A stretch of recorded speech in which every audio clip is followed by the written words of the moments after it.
Mm, mm, mm, mm, mm, mm, mm. I like these ones. Welcome, guys. Carl may or may not be able to make it.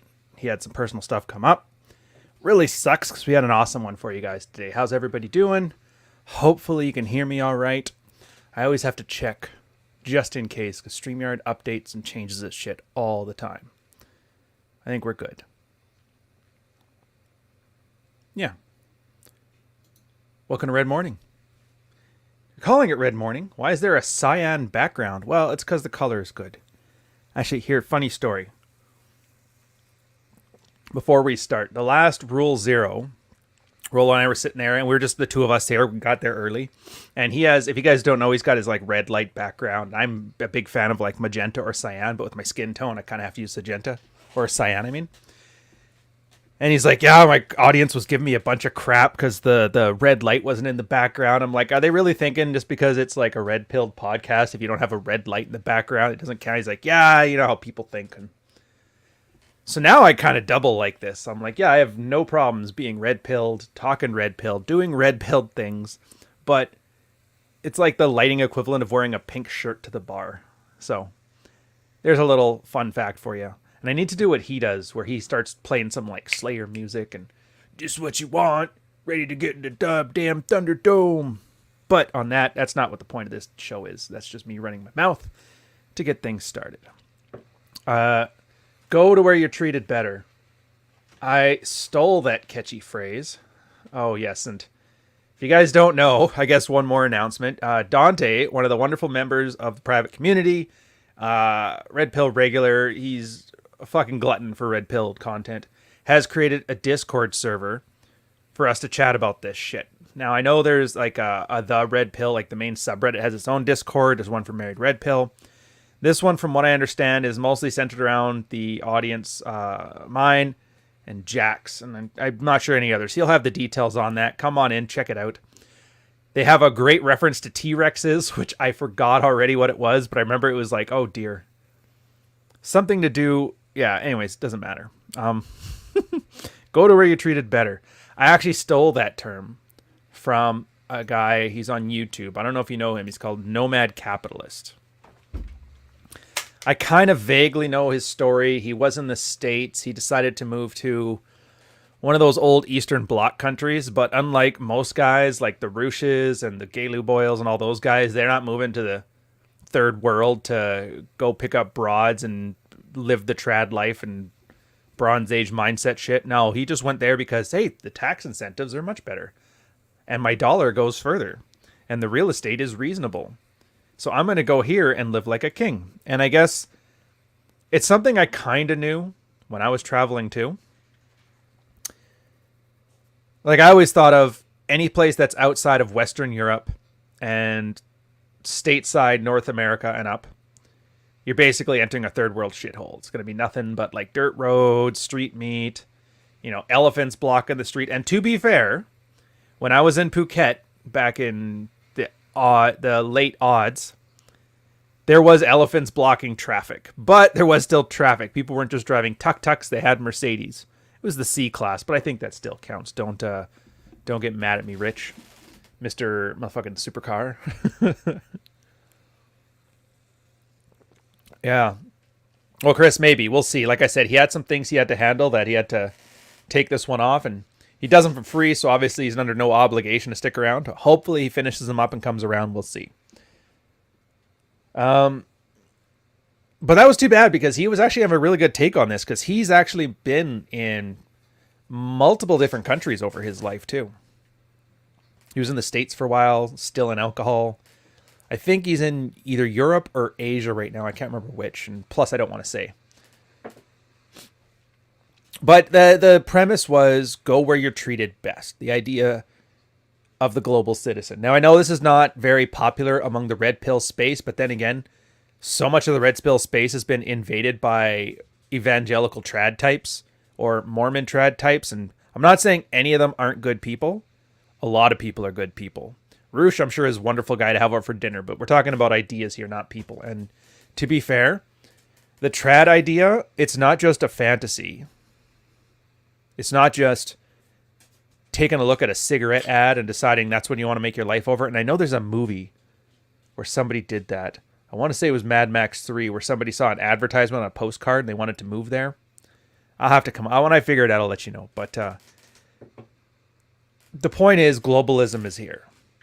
People argue like, yeah, we can't let the globalists win. It's like, and this is going to be the topic for Rule Zero on this channel, by the way, 11:30. Once we're done here, their topic is, or our topic is the gender war, and men have lost.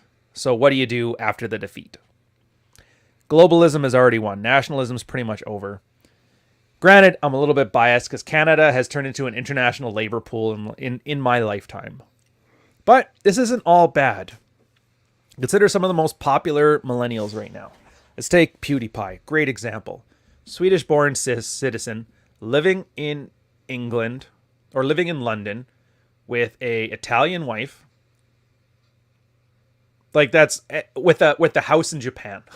The second house in Japan. That's essentially global citizen, and it takes advantage of something. And everybody here who's big on like Bitcoin and cryptocurrency because it detaches you from fiat currency, it's not that big of a leap to just take that same attitude you have towards cash and to put that towards the land you're on. Usually you get these same arguments. Well, what about our forefathers and this? It's like, blame your parents. They're the ones that kind of lost the battle for you because they wanted cheap shit from China. I don't know what to tell you. But, and this is a hard topic too because, I mean, we're going to get into the wheat details. So the plan for this one, initially, it's just going to be a general overview here. I realize I have to occasionally take pauses because I'm making the effort now to put timestamps on it. So when you come back to watch the video, you can catch the part of the topic that you're most interested in or come back. But usually when Carl's here, I do that while he's talking, so there's never a break. So you guys are going to have to put up with it. The cardinal radio rule, never have dead air. But in case you're going to have dead air from watching me stare down and type on a keyboard, deal with it. Yeah, and Dante here has... Oh, where'd it go? Where'd it go? This is the other point to it. Yeah, so you can go anywhere. We're exporting our talent to everywhere in the world, and we send back money to the families. Never mind, you don't see your kid. Mullah's everything. Okay, that is common as hell, too. And everybody kind of knows it.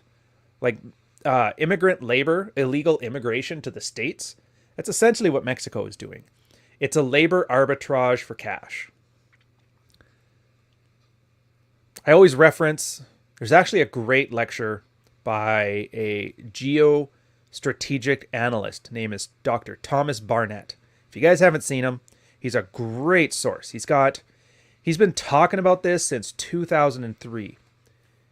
And he always made the joke that every year the Pentagon asked me to come over and talk about the geostrategic alliance and the new idea for the military-industrial complex moving forward. They disregard all the advice, everything that happens that I say what happens. The next year they say, hey, could you come over again and tell us why we were wrong so we can repeat the cycle? It's actually pretty funny. He makes the case that globalism specifically is about the free flow of 5 things. First is energy. The second is security. The third is food. The fourth is labor. And the fifth, I want to say water. Yeah, but if I screw that up, I'll fix that later.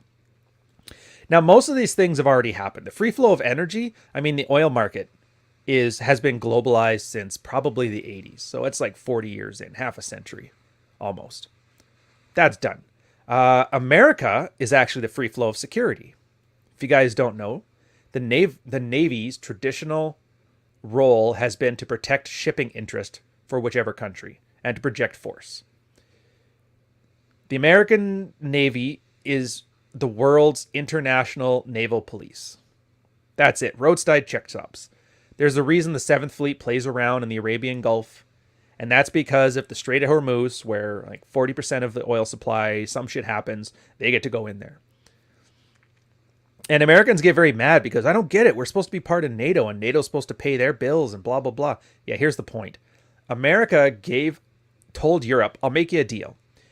You don't have to put any money into the military. We'll cover all of it. But we get to tell you what to do. And Europe is like, huh, so we can have free healthcare. or government mandated healthcare. Fuck, fair deal. And now 50 years later, Trump is like, wait. I want some money for this shit. And Europe was kind of choked about it.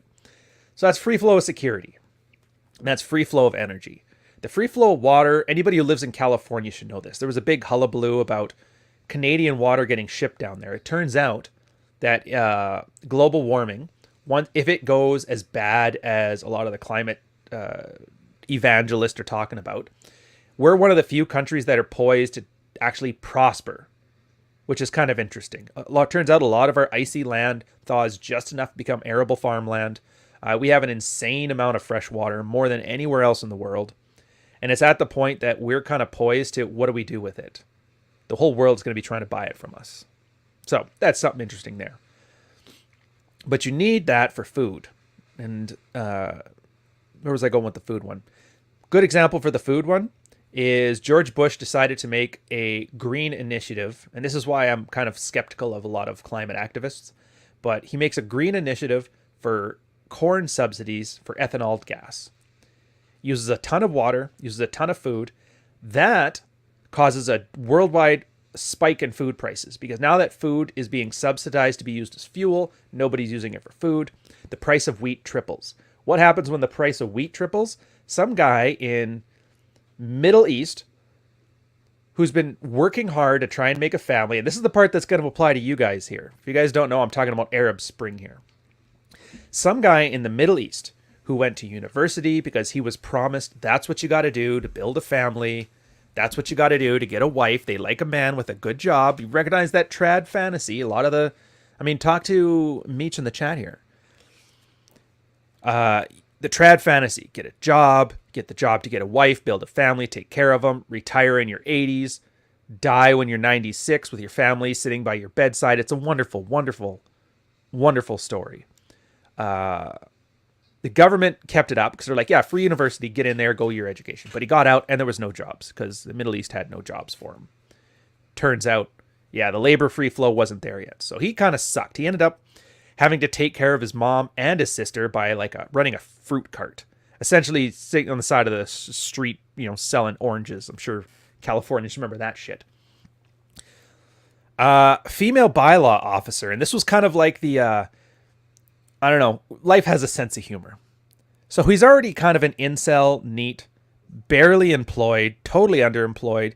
If anything, if he had a computer, he would have probably been a Redditor bitching about socialism for socialism. Anyways, George Bush does that stuff. Food price triples. He literally can't afford to pay the bylaw officer his fee to run his fruit cart. So she knocks over his fruit cart, insults him in public, which, if you talk to any Muslim guys, a chick calling you cocksucker in public's not the best look.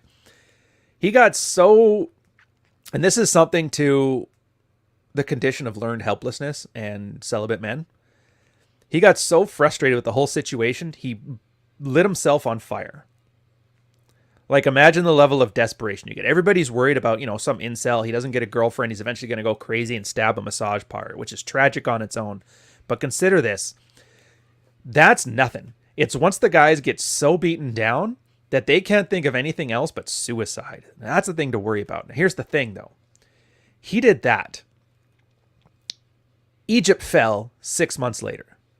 He was in Tanzania. Was that where the Arab Spring started? Anyways, so he did that. And then a lot of people who were sharing those same problems, that became like a galvanizing event. He was basically George Floyd minus the fentanyl, the criminal record, and social media.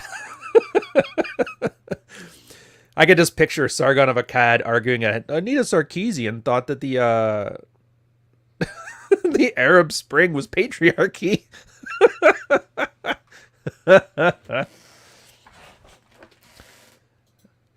Yeah, and JD, you're catching the point of this story. This is exactly what it is. Thank you for the £5 super chat, by the way. Crikey. Oh, wait, that's Australian. Never mind. Yeah, it's important to remember that we don't get a say in the world's geopolitical, and we never will. It's decided already. All you can do is plan accordingly. Yeah, essentially, everybody has, 8 billion people? You have 1 in 8 billionth percentage of ability to influence the world right now. Some people get a little bit less. Some people get a lot more. Yeah, it's a big machine and you just got to go with it. Anyway, so here's the thing. So Bush did corn prices. This guy kills himself in some Middle Eastern shithole.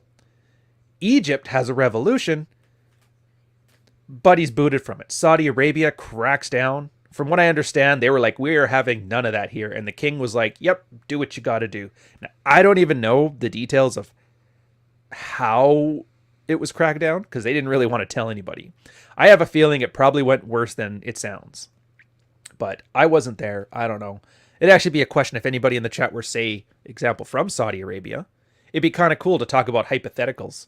We can pretend it's Oman we're talking about, so that way we don't have to worry about any Saudi Arabian princes checking the chat logs, you know? So here's the point. That guy, that Arab Spring burning man, he was following the trad script. Get a job. That job will make me valuable. That value will make me good to get a good wife, and I can live a prosperous life. And look how it ended up for him. Look how it ended up for him, and there was nothing he could do about it. Like, there was no way to out-alpha that situation. That was a purely butterfly effect thing. And that's the problem, too, is because he didn't know. And that's the worst part for a lot of guys. They have no idea. Like, how is somebody in the Middle East in 2002 supposed to know that George Bush, just before he invades Iraq, decides, I'm gonna incentivize everybody by subsidizing corn to make gasoline? There's no way to know that. Now think about this. What's happening today that's going to completely screw over? Now the trad thing, like this is just the most public example, but I can give hundreds of stories. Anybody who was born in British Columbia and lived as a child during the 90s will remember that NAFTA screwed that whole thing for lumber mills and sawmill towns everywhere. My town was one of them, absolutely decimated by NAFTA and the softwood lumber disputes. But that's the same thing. Completely out of your control. There's nothing you can do about it. And all these guys talking about, build your tribe and this, they're fucking delusional. And I cannot stand it. It's nice people too.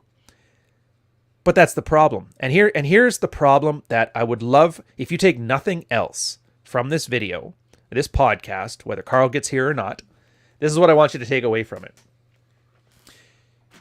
Adaptation. Nobody cares about your mental models. If they're not working, they're not working. Change them. You want to adapt.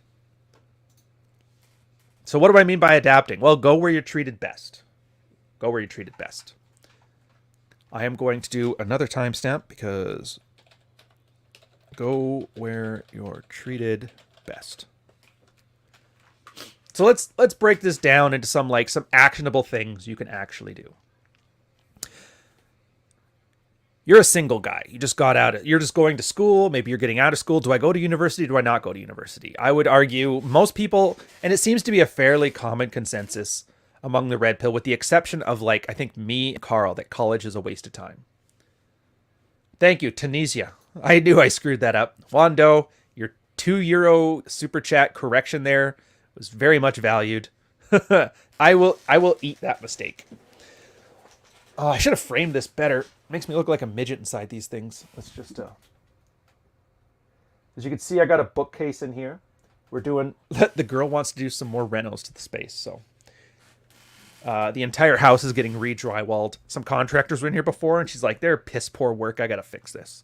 So we have to bring the shoe bookshelf in here. But that's fine. It's a nice little framing event there. It hides over a couple of those extra copies of fuck files that I got, God damn it, in bookstores everywhere. You're a single guy. Do I go to school? Most people say no. Having said that, I've seen very few people who went to college argue it's useless. I think I actually do. But not useless. You just have to be careful with how you use it. I would argue the biggest mistake you can make is going into debt for university, which to American ears is probably like, well, how else do you go? Well, this is how you go. My first degree, graphic design. My parents were helping. I got my dad's pension after he passed away. I was 18, so I mean, it's a really morbid thing to say, but he couldn't have passed away at a better time. Of cigarette smoking, by the way, so that's why you always see me lose my fucking mind when people are talking about the smoking ban or some shit on Twitter. Go to university, follow your dreams, do what you want to do. I was an artist, so I wanted to be an artist. Stupid idea, absolutely not monetizable. And I managed to get the perfect timing right as graphic design had become digitized. Like my teachers were talking about when they had to lithograph text. If you guys don't know, that's where you put like a sheet over top and like etch it out like you're basically using stickers.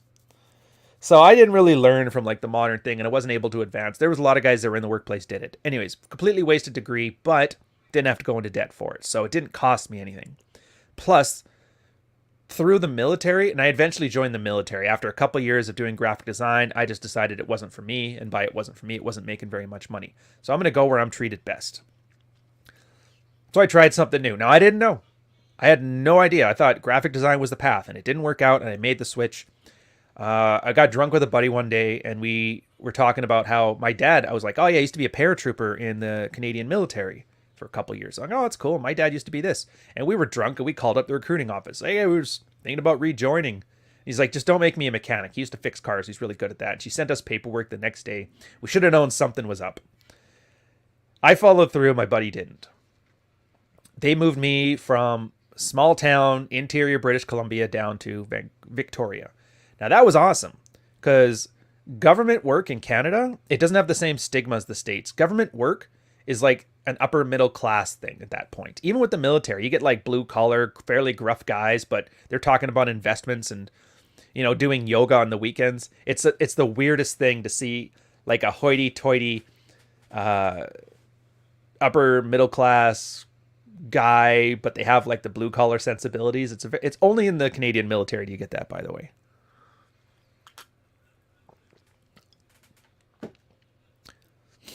And this is where I was saying, okay, degrees aren't useless because I was through the military. They have a program called ILP.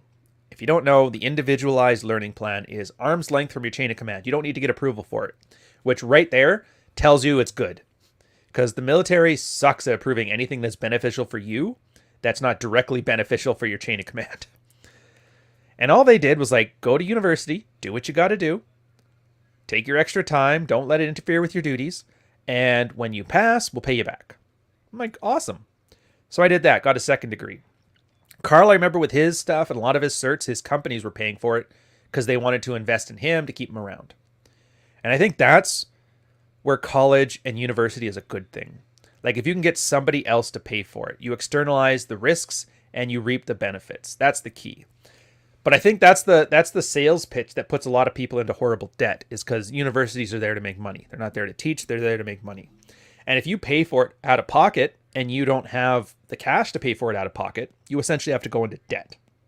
What you're doing is you're making a bet that you will earn enough money to pay the interest and you'll earn more. Like the opportunity cost is essentially whatever you would earn without that degree, you would earn more than you would working those 4 years for your degree, plus the interest of your student loan for the aftermath. Now, I don't think anybody's ever done that math on the opportunity cost except for Clary. And from what I understand, it doesn't work. So the only way it does make sense is to get somebody else to pay for it. That's grants, that's sponsorships. There's been a bunch of plans for it. So yeah, is it a good thing? Is it not? So there, you kind of have to look at it. So go where you're treated best. Going into debt to get a degree that may not, and it doesn't guarantee anything, is not a smart investment. That's not where you're being treated well. Working for a company or the military or a public organization that's like, yeah, come work for us. We'll pay for your schooling, a GI Bill kind of thing right there. You're actually treated better. And I always hate this because every time you get some young kid who's like, I don't know what to do. I'm in need with my life. I have no direction, no drive, and I have nothing. I'm like, yeah, you know what? Some of the best economic advancements come from guys who do a little bit of military time. And then they start getting all, well, I don't want to be a baby killer. I'm like, dude, not everybody is infantry. In fact, in Canada was actually an issue where like 90% of the military, it was 20-to-1 ratio of logistics versus deployable assets. So that means for every one person you could send out to Afghanistan, there was 20 people who had to have office jobs to keep you running, which apparently is a very bad ratio, very ineffective force. You kind of want something closer to 5-to-1. My number could be off there, but it's not bad. So anybody who thinks they're joining the military for, to go and kill and murder and, guard oil fields, is like, no, you're not really. You're probably just going to be a clerk or some shit or supply tech. um, and that was kind of, and this is the thing, I really do talk about the Barnett thing a lot. I should probably do like an episode on it once I'm finished the sidebar series, but he brings up the case that the military, because of the nuclear Cold War between the States and Russia, they had to connect State Department to force projection with I can't remember what he called it, but it's like the stuff that the not war, not related to war events, right? In other words, like projecting force is war. That's all you have to worry about is glassing targets. The rest of it is how do you rebuild? How do you build camaraderie? All the stuff that went wrong in like Iraq during the Iraq War 2.0 Electric Boogaloo. All the stuff there that screwed up, that was the stuff that whole organization was supposed to fit. And then he made the case that giving that one Marine both jobs, the 18-year-old Marine, both jobs is ridiculous. So we're kind of slowly getting in that direction with a less militarized force because you don't need a lot of military force projection. It's like you guys could take over any country in the world within like 2 weeks. So beyond that, it's really, yeah, you don't need that much. But I don't know, whatever. Go where you're treated best. Then there's a part of that too, like how do I get a girlfriend? And this is the part where I think the game comes in. Like, yes, learn game. And I've had a few clients, and it's something that early on we kind of had issues with because we didn't really think about who was the person on the other end. We would just talk about game advice from like within in a vacuum. This is how you hit on girls. This is how you do openers. This is how you maintain frame. I mean, you guys know all that stuff. Everything, excuse me, everything from Rolo. Oh, fake sneeze there for a second. But we started to see some people's like, okay, so I'm having problems right now. I've approached everybody in my town. What do I do? Like, well, how many people are in your town? He's like, it's 1,000 people. Like, you got to get out of that town. You're not going to get laid with 1,000 people in your town. You're going to settle down with one girl. It's probably frumpy if she stuck around because any girl who's somewhat attractive is moving to the city. Go where you're treated best. Yeah, but my parents lived here. They'll come back and visit them. You have to start living for you and stop living for your trad parent ideals because it's not going to work for reasons we've already talked about. Now we don't have enough numbers or field reports to people to talk about what's the ideal city size. We have a very, very broad thing. The city I was in when I was running game was 30,000 people in the downtown core and 300,000 people in the greater, Vancouver Island area. So a pool of 300,000 people. I found that plenty good. Carl, I think, suggested 1 million people. So somewhere between 300,000 and 1 million is probably going to do you just fine. What does that mean? I mean, and then there's like a whole different game for mega cities like LA, New York. Toronto seems different, although we're only, I want to say 5 or 6 million. But that's the point, is you need a certain population.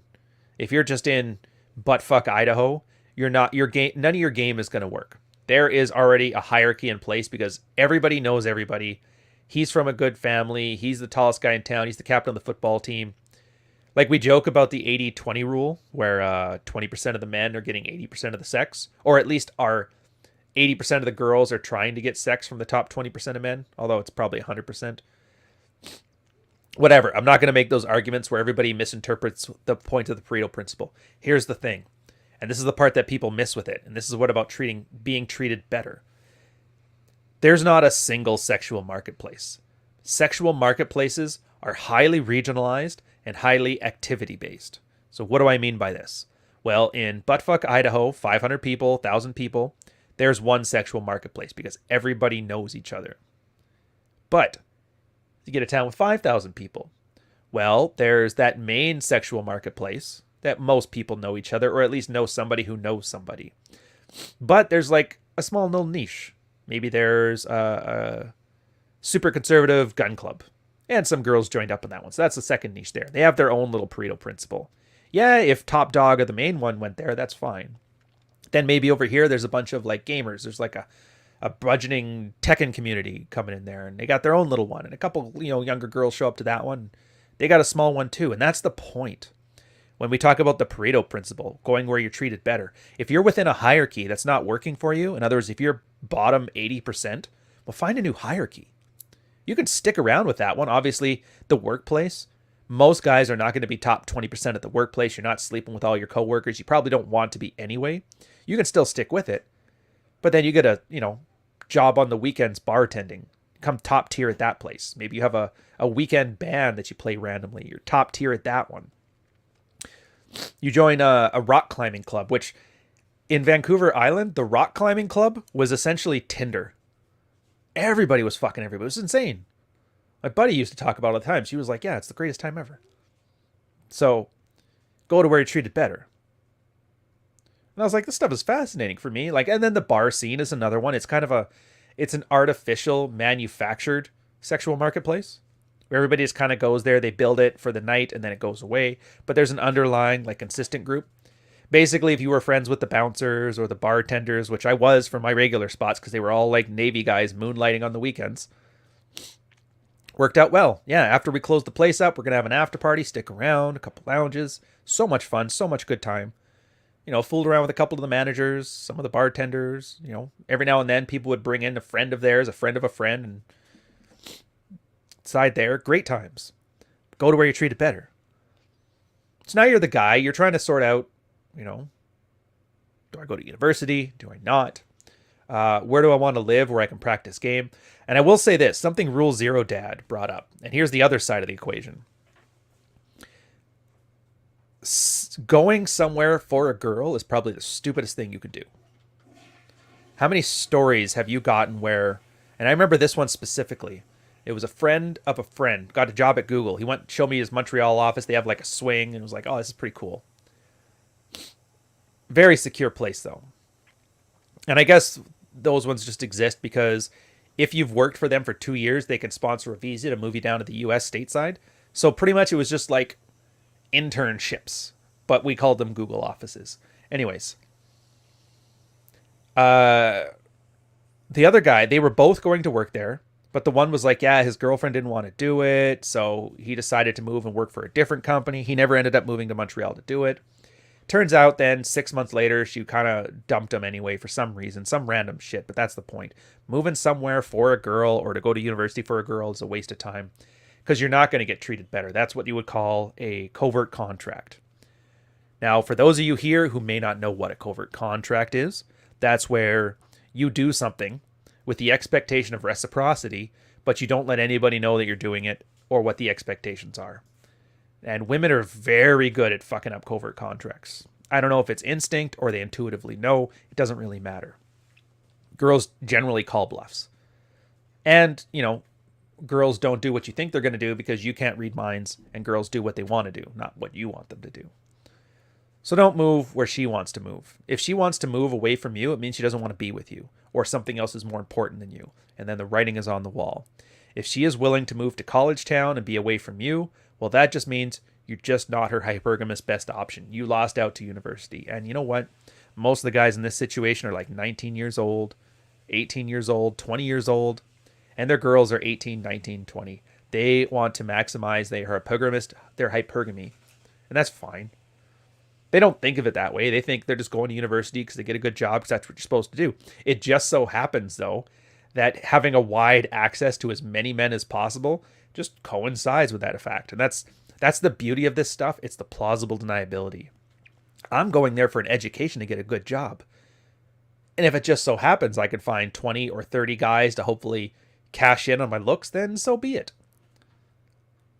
It's clever, isn't it? Because then anybody who calls it out, you're just going over there because you want to get a bunch of dick in university and party hard. No. And you can't argue it because she's not wrong, because that's exactly what it's for. And that's what everybody says it's for. And, you're the one guy saying it's not what it's for because you're looking there with you're trusting your lying eyes and not everybody's sweet, sweet words. So jumping into that, you kind of have to understand, so where am I being treated best? Girl wants you to move with her to some place where, she's got a ton of options and you have to start from scratch and build your value from scratch. Probably not being treated very well. Something else to think about too. So where you go matters. Oh, that's the sound of coffee. Loving it, boys. Let's stop here for a quick anecdote. I'm going to call this the COVID minute.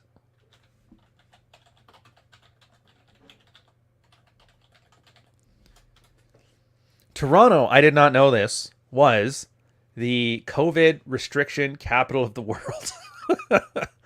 We have had stupider, harsher, and less effective lockdown policies than anywhere else in the world, from what I understand.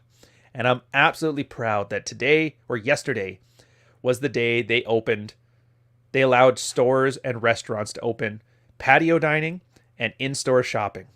And TikTok blew the fuck up with Winners memes. If you guys don't know, Winners is like Pier 1 or like knickknack stores. It's like an outlet mall, but for like towels and bed sheets and shit. And everybody's girl was sending TikToks of them just basically like lining up behind like it's an Apple Store launch. Oh, the new iPhone's coming out. Lineup's a block long, and they're doing it to fancy TikTok tunes. It's pretty funny. Plus, it's dog friendly, so my girl took the dogs for a dog walk to go in there. Here, one sec. Here you go, buddy.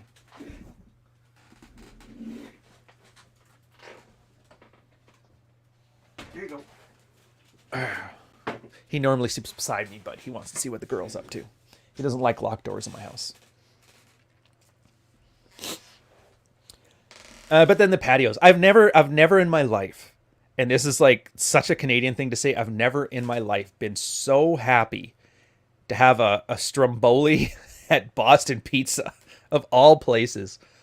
And I was sitting there, I felt like a king. It was awesome. And all the outlet mall people were there. People were bringing their dogs to patios. It was a good time. But it's funny because people were so over it.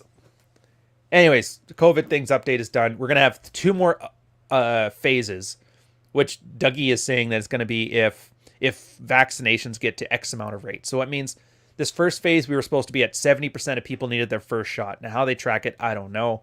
I have a feeling we're going to make those numbers anyway. Don't ask me how I know, because I don't think they know either. They're just saying, I don't know, it's 35 million Canadians. So if they get 70 million shots and then they're no longer in the supply chain, well, then I think we did it. The same way we used to do beer on ship. You're allowed 2 beer per man per day. So if you go out for 2 weeks and you have 125 guys in the junior ranks mess, then you need 250 beer gone a day. As long as that shows on the ledger, it doesn't matter if it's 3 guys drinking 30 beer every day and half the ship not drinking, you know? Where was I going with this one? Okay, so back to... Oh yeah, so phase 2, I can't remember what it is. They're opening up some other shit.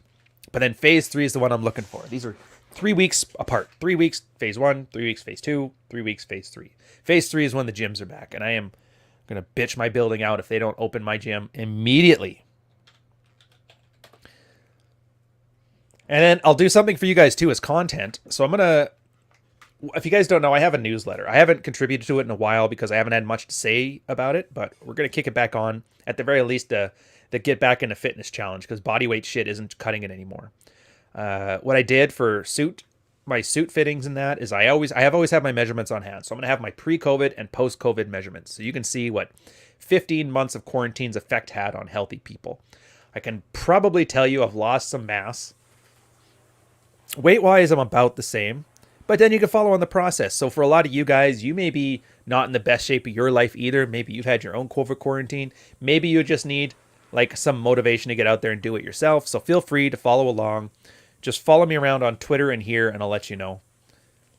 But it'll be nice. See what you can do. 30 days of like hardcore gym routines. I'll probably go right back to strong lifts. I'll start with like just lifting the bar and then adding weight to it, because that's the worst thing you can do, is that stupid thing where you work out just as hard as you did after a giant break, and then you end up sore as shit for 2 weeks and you can't work out again. So yeah, don't be proud. Anyways, back to going where you're treated better. I'm not sure what to label this one yet, so we'll figure it out. So we're talking about we just finished talking about hitting on girl. Where's the best place to go, to get girls? I don't care if you want a girlfriend. I don't care if you want a date. I don't care if you just want to sleep around, whatever. Population density is kind of a key part to it.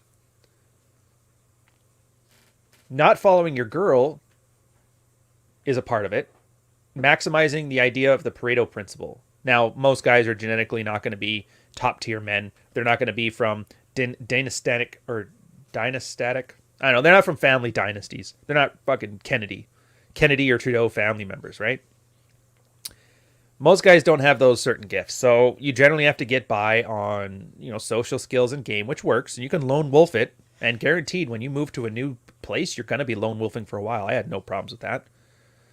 I would honestly think it behooves every guy to take once in his life and just solo travel to somewhere you don't even speak the language and carve out a thing. I did this myself. It was just Mexico. I didn't even get a leave pass for it, which probably not the best idea. But it was just a 4-day long weekend. I literally packed a bag, went down to Mexico, didn't speak English, had a hit on women, made a lot of mistakes, sarged the fuck out of it. Ended up making a couple friends, made a good moment of it. Definitely removes any approach anxiety. But, and this is the part where I love about game, the better you get at game, the faster that process works. Sarging is already difficult as hell, and most pickup artists will tell you to sarge. If you guys don't know, sarging means you go out by yourself. Usually you had a couple canned openers because people ask where's all your friends? The general one is you get something like, yeah, he picked up, or his girlfriend and him are having a huge fight, so they fucked off, I don't know. And I used to be like, yeah, so I need some new friends for tonight. You guys in? They're like, yeah, we're in. We have some fun. Meet a new group. You have your new anchor group, and you're like, single serving friends, and then you go out and have your fun. I've actually made some pretty good friends that way. The girl who cut my hair for the first 6 years in the military, who was just amazing, met her through that. She invited me to her birthday, and I showed up, and then we had to she's like, why? Who are you? And I'm like, you remember this? You invited me. And she's like, oh yeah, I was really drunk back then. And then we'd had a good laugh and enjoyed it. But that's just it. So you're going to where you're treated better. But once you get to where you're, this is going to be the title. Get to where you're treated better. And then you get to where you're treated better. And this is where you have to have enough skills to actually capitalize on it. Now, you're not going to. Like I said, your first time sarging in a new city, making a new friend, a new acquaintance, a new smash partner, whatever. It's fucking hard. Most people don't know, don't care. A lot of people maybe have their cliques and they're very comfortable with that. So many people are socially awkward. And so if you're not socially savvy to the nth degree, you're going to have a hard time engaging them in conversation. So that's fine. It's just accept that it's going to be a long, hard slog. I think I talked about this in Patreon where my first time doing pickup, it was 6 months till my first notch. And then it was 6 months after that to the second notch. And then it was started to become less and less. And eventually it got to the point that, okay, I'm pretty comfortable that I have a plate that I can call up to fool around with. I got a different plate I can call to fool around with, or I can go out and sarge and 50-50 shot of getting some success out of it, something like that. I don't remember the exact numbers, but the point was it wasn't 6-month dry spells in between anymore. Took a couple years, but it got there. And that's just it. It's just practice. You go to where you're treated better, and then you bust your ass. I call it being the duck. Once you get to where you're treated better, you just be the duck. In this case, I was in the military, being treated very well, work hard, play hard, travel the world. Hit on girls, don't really care, go out next day, buy some real estate in a housing bubble. Life was great. Life still is great, but it was great too. But then that was the point. Now I got to somewhere better. Once I'm where I'm treated better, I bust my ass. But not only bust your ass, because I'm sure you guys have heard Rich Cooper's talk about girls don't want and he stole that line from The Rock, that Jerry Bruckheimer movie. Girls don't want a fixer-upper, they want to fuck the prom king or whatever. You guys know his saying. I'm not going to say it because I'm screwing it up already. Yeah, so you be the duck. And what is the duck? The duck looks fine on top. On top, you just see a duck sitting on the water, and he's looking calm and relaxed. And underneath, he's kicking like a motherfucker, and it's, everything's going everywhere. Nobody really gives a shit about your struggle. And this is common problem. Tons of guys do, and it drives me nuts. So you'll see a guy who's 50 pounds overweight, for example, and he's doing his I want to get more attractive, fit better clothes, shit like that. And you're like, Jesus, man, you gotta lose 50 pounds. He goes, yeah, but I've already lost 100 pounds. And then everybody's supposed to go, oh, wow, that's amazing. You look so much better. It's you're not there yet. But that's the problem. The validation seeking. The guy's trying to talk about how he's halfway towards his goal, and then everybody praises him for it. He gets the dopamine hit, and he's like, oh, that's good enough. It's not good enough. And yeah, if a girl had lost 100 pounds and had 50 to go, she'd probably be fucking Smash City. But you're not a girl.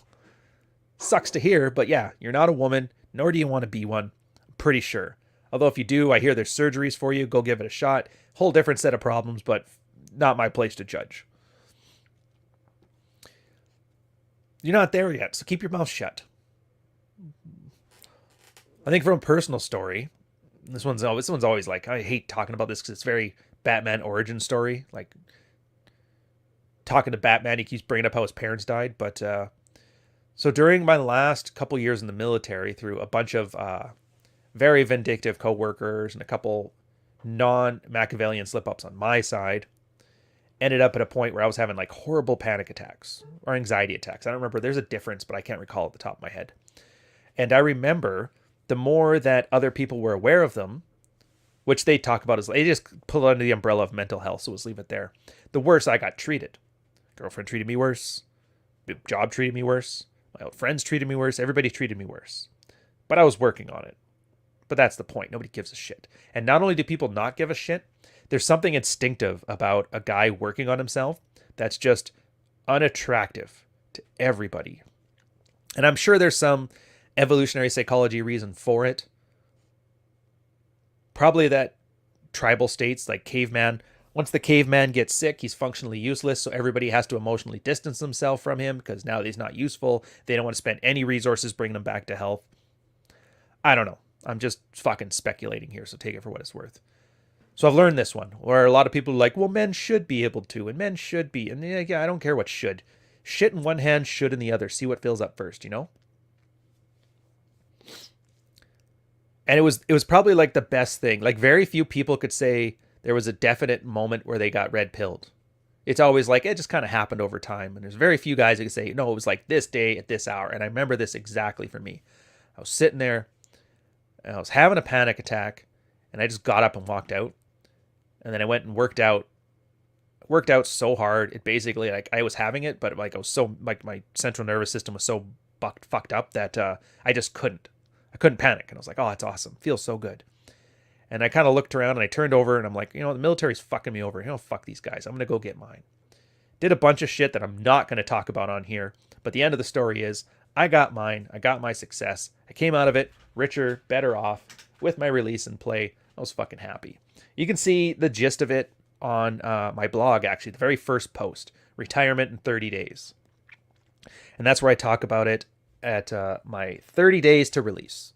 And there's a second follow-up post to it called 30 Days to Retirement 2 years later, where I kind of reflect back and then you realize, okay, so at the time I thought everything was good and I had my shit down and I was past it all. Red pill, the anger phase is over. And then 2 years back, I look back, I'm like, what a cringe, what a cringe fest. So just be aware, you're working on yourself. You're probably going to be a bit angry about it. You're going to be irritated that you can't share it with anybody, and that's fine. You just do your work.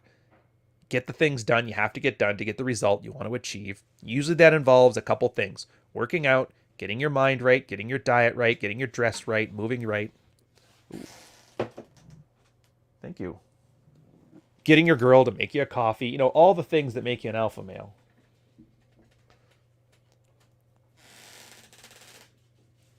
Have you made yourself hard to kill today? Well, I got a fresh coffee. What'd you get? I lost my train of thought. Ooh, Filbert, we're going to get to this one in a second here. That one in a second. Actually, I'm going to put it up there just so I don't lose my train of thought. Yeah, and you realize you're not past the anger phase. So once you take the pill, you realize you're past it. Everything is awesome. It's like the equivalent of an adrenaline rush. It's like 6 months to a year, sometimes 2 years. I think mine was like a year and a half until I finally calmed the fuck down, which is fine. And this is something you're going to notice. Like I hear a lot of guys talk about, yeah, I took the pill. I can't hang out with my friends and I can't watch movies and that shit anymore. Yeah, I get that. That's like the long tail anger phase. I think Jack Tenahart, and I'll talk about this in a Midswatch episode where he talks about it as the acute anger phase and the prolonged anger phase. So the prolonged anger phase is where that initial burst of anger build up an initial burst of motivation to get the initial burst of activities underway. Then this is that sustainable part. And this is the part that matters because this is the part where you either set yourself up with a healthy set of mental models for life or you end up cycling through the anger phase. I'm going to put a quick thing here. 50 minutes. Cycling through anger phase. What happens is when you get angry, all the lethargy in your life goes away. There's a biochemical reason for it, actually. It's called neuroplasticity. If you guys don't know, your brain has a plasticity to it. So it's very malleable when you're younger. You would learn a whole bunch of new things. Then as you get older and your body adapts to your environment, it becomes more plastic, so more rigid. You essentially walk through life on autopilot because your brain's like, all right, we got this figured out. I'm going to save some energy, put it on sleep mode, go do your life. That's why everybody finds it so hard to change habits. Your brain is hardwired not to change because nothing happening right now is killing you. But, and this is the one advantage of being zeroed out. Now, for new guys, if you don't know what being zeroed out is, I guess I could do the quote. Yeah, I'll steal the Rollo quote. Because I don't expand on it. I talked about it on the last Red Pilled Coffee video, too. I want to make sure I get his quote right. Where'd it go? Wow, it's weird. His own post is like 18th on his list of stuff. Like if you search for like zeroed out Rollo Tomassi. Some random Twitter post managed to win the CEO or SEO for that. Okay, here it is. Where did he put it? Oh, fuck. His whole post is a quote. Yeah, I can see now why he can't stop talking for like 20 minutes once he gets onto an idea. There we go. Basically, men having most of a lifetime of status, financial equity, reputation, professional and educational growth, emotional investment, and other metrics of a man's life equity being erased. And that's the easy way to describe it. That's, you had a family, you had a wife, you had a house, and all that shit is gone because she left you, right? It's more than that. Your brain processes it as a trauma. No different than if you got stabbed by a knife. Well, I mean, maybe different in degree, but it's the same general process. Now, what happens is when your brain gets a threat like that, a threat of being zeroed out, losing your entire social circle, that kind of shit, it increases its neuroplasticity. That means, okay, what we're learning now as a last resort isn't working, so I need to start learning how to adapt real quick. So it starts using a bunch of energy. You get into a state of depression because generally speaking, when you're depressed, you stop dealing with your environment as it exists now and you kind of go back, and it's like an evolutionary reason for monk mode, which you don't want to do, but that's a whole other story. And this is the point of the acute anger phase. The acute anger phase is that snap where your brain's like, all right, time to start learning some shit. Let's get in there. You learn all your shit. And then the phase that goes afterwards is where your brain slowly starts to become plastic again. And this is where those skills you had before will harden and become natural. That's why, like I said, Rollo says it all the time when guys are like, you're going to game your wife for 20 years. He goes, I don't have to game her anymore. I am the game. And that's what he means. It's a very catchy way of saying, yeah, I've internalized it and now it's like second nature. And granted, his wife leaves him or something like that. He's going to, if she does it in a particularly acrimonious way, he's probably going to have that same process repeat himself. His brain opens up. All right, time to learn some shit again. Gets back in the game. Or maybe he's just got the game down so well, he just moves on from her to the next. Who knows? It's just hypothetical. The problem is, guys who don't solidify this, they kind of just treat it like parlor tricks, and they try to use, like he calls it purple pill, using red pill tools for blue pill ideals. They end up in the cycle of the anger phase. So you get through your anger phase, you make these quick changes. You get a modicum of success. For if you're a single guy, girl starts sleeping with you. If you're getting married and divorced, maybe the wife takes you back, whatever. Whatever matters to you starts to get better. Not great, better. Then you let your foot off the gas. You stop being angry. You go back to your old ways. The very common way I've heard this is where guys go, yeah, so I started doing all these asshole behaviors and she started reacting better. So I stopped doing them and started rewarding her by going back to the guy that she wasn't attracted to in the first place. They don't say it that way, but that's essentially what happened. And now she treats me just as bad as, or if not worse than before. I don't get it. Then they get angry again. And then that anger, she gets attracted to it again, but this time it's a little bit harder because she's less trusting. And then they form this cycle. Anger phase, off the anger phase. Anger phase, off the anger phase. And that's why you kind of need that prolonged anger phase. Because you need to solidify this stuff. And It's a mental shift that a lot of guys won't make because they always talk about this behavior as like a pejorative. I have to turn into a vindictive asshole until she finally treats me well. Now she treats me great. And they're starting, and then like, let me ask you this then. If you're acting so badly, why is everybody else but you happy? Did you ever consider for a moment that maybe what you consider to be good and bad behavior is skewed as opposed to everybody else just likes bad behavior? And that's the one part about the anger phase that you need self-awareness for. It's the anger phase, it works because you pick an enemy and it's a very good motivation tool for guys that way. But once you're past that initial burst, and this is where like Franco's work, Practical Female Psychology, the Sunday show, you guys check it out, you'll love it. If you haven't seen already, I'm assuming all of you have. Oh man, it's like 200 people in this chat right now. It's awesome. Hit the like, you know the thing. This brought to you by Squarespace, or not. Where was I going with this? Oh.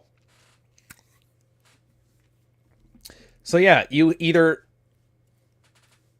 accept that maybe the whole world is not wrong. Maybe what you thought was good and bad behavior is wrong. And those guys tend to be the ones that get past it. You often get them called misogynist and they don't really care. Like, whatever. My wife's happy. My girl's happy. My girlfriend's happy and my wife's happy. So I don't care how angry you are, Karen. Then you realize, okay, it's not bad behavior. It's just behavior. And that bad behavior is a form of, what would they call it? The slave morality. Christianity is a big factor in this, by the way. If you guys don't know, it was originally the source that I found for it was the Melian dialogues, but it's more commonly attributed to, and then like Marcus Aurelius took it, and then Frank de la Rochefort took it, and then Nietzsche took it. And that's the one that most people know, so that's the one I'll go with. Master morality, slave morality. Master morality is the things that make your life objectively good are considered moral good things. The things that do not make it good are objectively or morally bad things. The strong do as they can, the weak suffer as they must. And the slaves, because they couldn't do this stuff, would have the opposite. And that's why like sacrifice and honor and shit like that, that's slave morality stuff. That's basically suffering as you must, but then turning it into a virtue.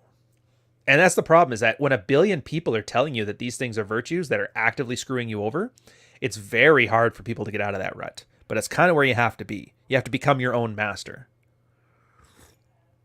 So yeah, when guys like Rollo or Rich talk about your mental point of origin, they're not joking. That rabbit hole goes deep. It's not a very wide pool, but it runs deep. That's cycling through the anger phase. All right. I'll do a quick second on Filbert's thing here because I wanted to hit this thing. And then I'm going to get back to being treated better. So you see women promoting their, fucking nonsense on the internet. They're crazy. They're alcoholics, shit like that. Yeah, it happens. But there's a reason it happens. It's because it's a very manipulative tool that women use. By playing wounded, it actually makes it more likely that a guy's protector instinct will kick in to take care of you. And this is why girls can brag about having bipolar disorder or borderline personality disorder online. And if guys do it, they get vilified. Because girls don't have that innate protector need. The best you're going to get is like a nurturing motherly instinct coming in, but that doesn't do anybody any good. And most girls don't have that anyway. So that's that in a nutshell. And that's why girls get to do that. And it only works because guys are so thirsty. The ones who haven't done any of this stuff. They haven't moved to good geographical locations where they're treated better. They haven't built up social and qualities that make them more alpha in the sexual marketplace so that they can compete within a Pareto principle of their own choosing. It's where they haven't done any of this stuff. The only thing then they have to offer is, I can fix her and she'll reward me with sex and love and longingness. And every girl knows that because they've been hit on since they were 13 years old. So the average 26-year-old has more time in than pretty much the full career of like a 47-year-old man. And they know, if I just talk about my pills, you will try to protect me and save me. And I don't even have to sleep with you. I just have to hint at it and you'll stay around for a whiff. It's not their fault. They're not actually doing that. You're just such a sweet guy and you're really good friends and Remember that plausible deniability thing we talked about before where they were going to college for dick, but no, not really? Same thing here. No, it's just you're a sweet person, a great friend. You treat me so well. He's the most amazing man on earth. No, I don't want to sleep with him. But I'll take all of his money and time and validation because he's such a great guy. It's fucking clever, isn't it? It's one of the main manipulative techniques girls have. And they don't even know they're doing it. That's the worst part, or best part, depending on how you look at it. It's literally just running on instinct. Kids are like as old as 4 years old. Little girls go to dad. They bat their little eyes. They pout their lips. Dad, can you get me an ice cream? And dad's like, yeah, I'll get you an ice cream. The son walked up, started pouting. He'd smack his kid. Get out of here. Go play with your Legos. Go grab a tablet. Don't talk to me till you're 18. It's human nature. It is what it is. Anyways, what are we out here? 1 hour in. Look at that. Take yourselves a coffee break, by the way, guys. Women's mental health in marriage. Next, we're going to talk about being treated better in marriage. Anyways, take yourself a quick coffee break, grab yourself a sip. We're at the 1 hour mark. Gonna edit. What do they call those? I don't know. Commercial break. Stop talking for 5 seconds. There, now YouTube knows where to put the ads. All right, so we've talked a lot about being single and going to where you're treated better. Let's talk about it within a marriage, because this is the tricky part. A lot of guys treat marriage as a one-and-done event. You become monogamous with a girl, you pass that thing, you get the ring, there you go. Got the ring, got the certificate. That means no matter what happens, I'm going to have a good sex life, and you're going to be taken care of. Wrong. Women are very good at advocating for their own self-interest. I wish guys had that ability to be solipsistic because it would save so much time. I'd basically be out of a job and I wouldn't even mind. Intermission. Thank you very much. Having one of those moments. Yeah. It used to be that I'm pretty sure it was law. I want to say it's like Middle Ages or something like that. But basically telling your husband no was like an offense. Can't do that. Even Martin Luther. I love this one because Christians or Catholics, I'm not sure which. I think Christians, because the Catholics didn't like Martin Luther. Something about the Reformation. Don't quote me on that one. Maybe some Catholics like it. I don't know. Whatever makes you more guilty, I guess. They'll take it. He gave this speech that if the woman turns the man down once, you chastise her. You're not supposed to do that. If it's twice, whatever. And then by the third time, you go in front of all the church and you're like, hey, she's not putting out. Just so you guys know, she's a shitty wife. And then go fuck the maid. It's not the exact quote, but that's essentially what he's getting at. And I love that one because I found it through a bunch of like Catholic red pill bloggers where they basically spent thousands of words to explain how that didn't really mean what it meant. It meant it actually got to supplicate to girls. And if she decides to say no, that's fine. It's like, well, if you're going to throw your own, church under the bus just because you don't want to hurt your woman's feelings, then don't tell me about how great the Lord is because you're not even listening to him. Yeah, most likely Protestants.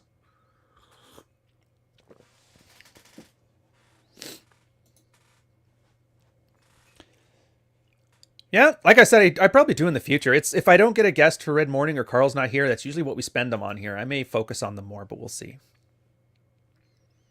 Depends how they do. Plus, I like any time I can get with Carl. He's a very hard guy to like keep in touch with, so this is kind of one of our few times to actually hang out, which is nice. Anyways, back to the being treated well. So you got to realize you're not being owed anything. So that's slowly got eroded away. There's no longer like you must sleep with your husband or it's against the law. What's the more extreme case where the spousal struggle hugging? That's like used to be never a thing, and I think some places in the Middle East are still like that. Like you can't Epstein your wife. I'm trying to euphemism this so I don't get like the big YouTube ban hammer. Although I've dropped like 10 F-bombs already. That's gone. Better or worse, it's gone. All those things, that's not a value judgment either. I'm just laying out the landscape for you. It's the same as the Arab Spring thing. Is it good? Is it bad? I don't know, but it's here. So it turns out all the responsibilities women had in the marriage are gone. I'll use some more examples. Did you know, in I think it was Victorian England, that if you were to separate and divorce, the husband automatically got custody for the kids, without question. because he was the one who could take care of them. He got them, sent off to boarding school, shit like that. Thank you very much, Tagly. Imagine that.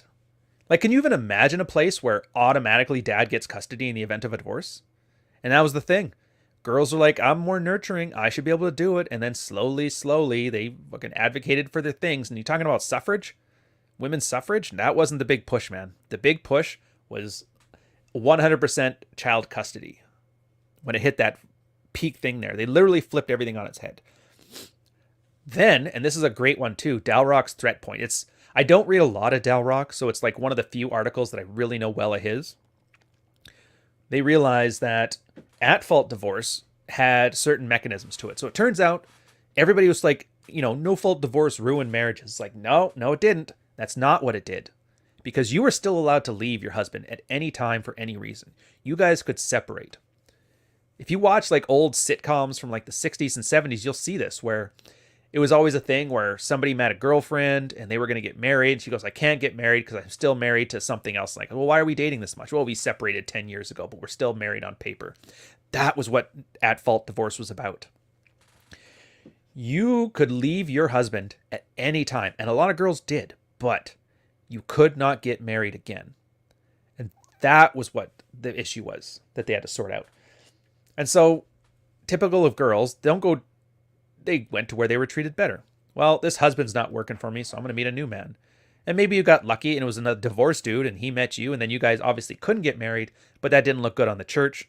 So they usually had to go and petition to get a divorce done. And you only really could blame it on a few things like adultery, beating your wife, alcoholism, gambling, a couple like shopping list of things. And so girls would just make shit up and tie up the courts with this shit. So finally the courts are like, you know what? Obviously this is going to happen whether we want it to or not. It's like the case for like abortion where girls were going to get it regardless. And either they could legislate it to make it legal so they could make it helpful or make it medically healthy, or they just continue to have backyard coat hanger, events. And they're like, yeah, you know what? We don't want people to have it, but we can't stop them. It always makes me laugh when conservative dudes are bitching about abortion, yet they go on about how prohibition was government overreach. It's like, it's the same thing, dudes. Same thing. Although their problem's not really about the event itself. Their problem is that the guys get no say on whether it happens or not. So, whatever. That's a road we're not going to go down. The point I'm making here is that marriage has slowly eroded all the responsibilities from the female side of equation, as well as all the responsibilities of the abstract structure of marriage. Like when you think of marriage, you have a certain model of how it's supposed to be set up. That doesn't exist anymore. No fault. Anybody can leave at any time whatsoever. And this is going to go back to the geographical one. Think about this. I know Ontario law fairly well. Not as well as I should. I know California law way less than I should, but just enough to make talking points at the water cooler. BC law I was more familiar with, and Quebec law somewhat too. Why is it that girls fought so hard for custody? Was it because they were good mothers and they wanted to be up with their kids? No. A lot of moms are really shitty moms. In fact, most guys here will probably have a story about a shitty mom who raised them fucking horribly. So we know that's not it. Turns out, here's the beauty of it. This is why Rich fucking livid about divorce law here. When it comes to child custody, you are obliged under Ontario law that the primary custodian has an equal or greater quality of life than the other spouse. So what does that mean? That means, let's say you're a millionaire, you have some awesome business, you drive a McLaren, you get divorced. Whoever has custody of the kids, which we already talked about before, you have to fight, unless it's the wife, has to live by law better than you do. It's a fucking hard pill to swallow. And that ends up being a great payday. So that's why everybody fights over child custody. It's mostly because I don't want to have to live in a cardboard box beside the river. Now, I'm not going to say guys are blameless in this because there's a lot of guys who just lie and cheat and steal to do this. They don't care about their kids either. They just don't want to pay that bitch because she did whatever. Fine. Everybody's wrong. Nobody's right. That's not me. I don't give a shit. The point is, and this is like a great red pill thing too. Like, it started with Archwinger's post that for a week, my girl went on vacation and I had to live like a single dad. And I finished all the work in the house with like an hour a week. It was the easiest thing I've ever done. It turns out it was just the idea of being like a single dad is probably one of the easiest jobs in the world, and he had no patience for single moms after that. He's like, dudes, just organize your time and have a schedule. The kids actually prefer it. And the post came, and I want to say it was from Red Curious, but it was one of our red pilled like actual lawyers, not the online lawyers. Like Real Zero Daddy's another great example of this one. And he would bring up like what is the considerations for custody hearings on a divorce. And he thought, okay, so part of it is the like who is considered by the community writ large as the custodian. Good example for that. When your kid gets sick at school, who do they call? Do they call dad or do they call mom? If they're not calling you, there's probably a reason for it. Do you know your kid's clothing sizes? Do you know what medications your kid's on? When he has to go to the doctor, who takes him? Like all this logistical shit, right?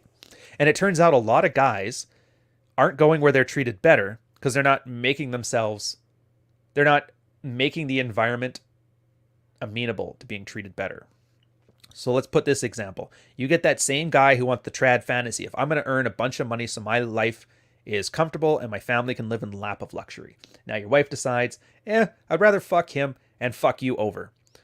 So what happens during the divorce? Well, who's the primary custodian? Well, the mother is, clearly. Well, she needs to get paid this amazing amount, and all this money you made goes towards her lap of luxury. It's not obliged to spend it on the kids because we never got that far in the legislation yet. Okay. So you're basically paying your ex-wife to leave you, right? But what did you do to get treated better in that situation? Like nothing. You went to earn all this money at the expense of any logistical responsibility for your kids. And you could argue that, well, that's the woman's job. It's like, well, court saw that too. So how's that working out for you? Do you want to be macho or do you want to be red pilled? Do you want to be right or do you want to be happy? And in this case, fucking suck your pride up. A lot of dads were kind of figuring this out. It's like, hey, turns out I can cut my hours to like 35 a week. And then I could be doing all of this shit. And then when it came time to divorce, yeah, they still prefer women during the divorce proceedings. But when a husband goes in there going, yeah, my wife's leaving me because she wanted to sleep around with somebody else. I'm the one who handles all the medical stuff. The school calls me first. I'm their primary contact. And then they ask the kid. A lot of times, I think it's for the kids 13 or under. I can't remember what the age. It depends on your jurisdiction. But they ask the kids, like, hey, which parent would you rather live with? That factors in. It makes a much better case. Now, I'm not saying get married, but I'm saying for guys who already are married before they got the pill, you find out during these divorces, and a lot of it is just procedural. Like you will just, this is how you carve up the dissolution of the marriage and whatever. But it's a lot harder to make a case that dad needs to play full child support when he's doing like 80% of the parenting to begin with. Then you ask yourself, well, if I'm doing the parenting and working, what's she doing? To which I ask you, well, why don't you have some expectations? And this is going to be the next point. Getting treated better in marriage. Asking or commanding that others treat you better. Going to where you're being treated better. Or treating, I'll figure that one out. I'll put a little star on there. This is where expectations come in. Altmate Crad, great red-pilled guy. He's long gone. Torrid story. You guys ask somebody in the chat if you want to know what we're talking about here. By the way, I hope you don't mind. I'm completely not watching the chat here because I don't want to lose my train of thought. So if you really want to say something to me, just throw out a super chat. It comes out in bright colors and I will address it. Expectations. So his stay-at-home mom, she got bored, treating him like shit. He was working himself to the grave. Health was taking a dive. Lost all of the alpha stuff. Became only beta. Lost love in the marriage. You get that.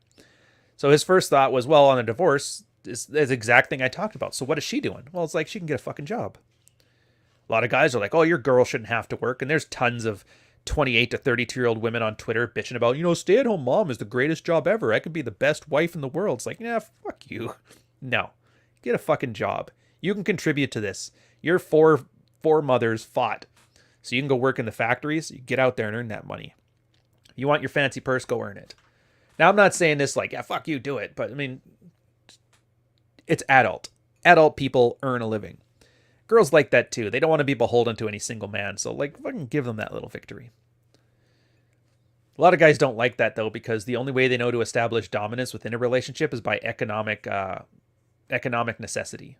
That's an old way of doing things. It doesn't work that way anymore. Because girls can still get the money regardless. So they might as well earn it. The hard part about that, though, is if you're the guy with the trad fantasy, the deifying women, if you're the kind of guy who saw that Martin Luther, your Protestant Reformation king, told you if your wife doesn't sleep with you, tell the church, hey, she's frigid, and then go fuck your maid. If you're the kind of person who argues with that stuff, then yeah, the idea of holding any expectations for your girl is probably a hard thing to do. And if you wondered why Jesus sounds so appealing to women, that's probably why nowadays. Yeah, come on in.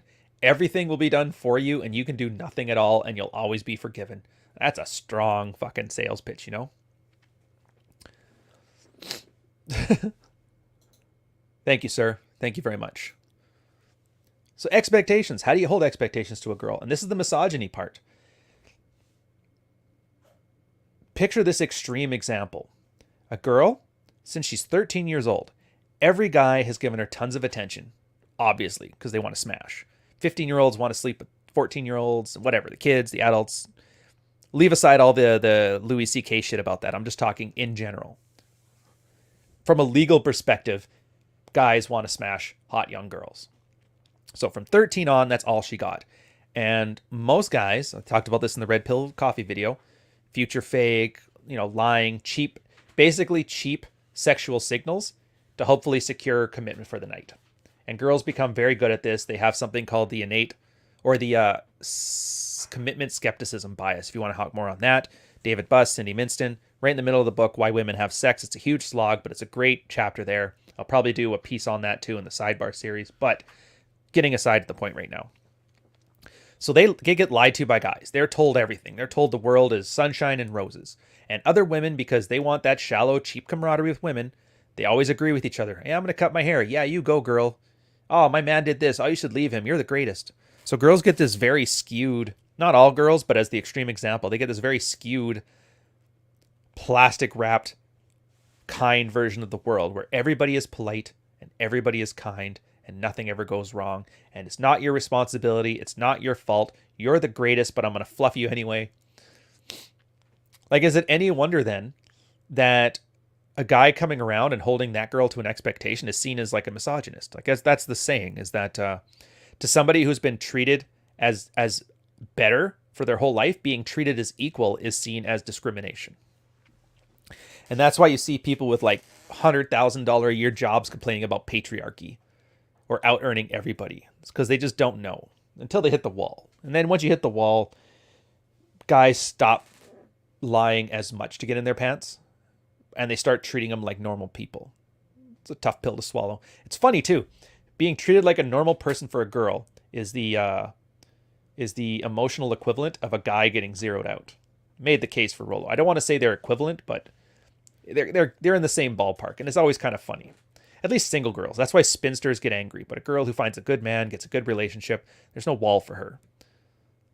Like, yeah, it's called wife goggles. It's like every guy, when you first get with your girl, that's how you picture her for the rest of your life. It's wife goggles. That's why we're the aspirational lovers. You'll talk to some 70-year-old guy with his 70-year-old wife of 40 years, and he's like, she's still that hot 20-year-old that I've known. And that's exactly what he sees, and that's how the brain works, which it kind of has to. I mean, women obviously age faster than men do. They age worse than men. They're more focused on looks. Like, guys are visual, girls are not as visual, so us getting older is not a bad thing, necessarily, unless you look really fucking bad. And you would think, like, well, wouldn't that mean that there's no girl in a relationship past like 40 or 50 or whatever year it is that they turn like old? And I'm like, no. Because guys delude ourselves into picturing women the way we want them to be, if we're in with them. And that's why a lot of girls really are bad at relationship skills, because it's a concept called slapping the wife goggles off your face. And that's essentially, a girl could basically nag you to the point where you lose those goggles and you only see her as like the, whatever she is now, faults and all. Cheating does that. Spending you on a house and home does that.